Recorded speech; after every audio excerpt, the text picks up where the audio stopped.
ধান নিতে আসছি।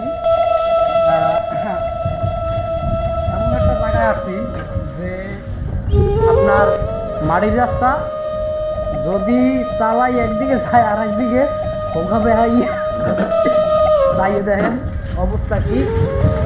এই সামনে আরও আছে, পানি আছে, পানি দেখা মনে দেখেন। বাবা চাইলে পানি দেখাইয়েন, ঠিক আছে, দৃশ্যগুলো ধরাই দেখেন যে আমরা কি কষ্ট করি। মেহনতে গাদা আওয়াজ দেয়, আওয়াজ দেয়, পিছলে মামা পিছিয়ে দেয়। হ্যাঁ যখন এত কষ্ট করে ভিডিও বানাই, শরীর তো যাচ্ছে না,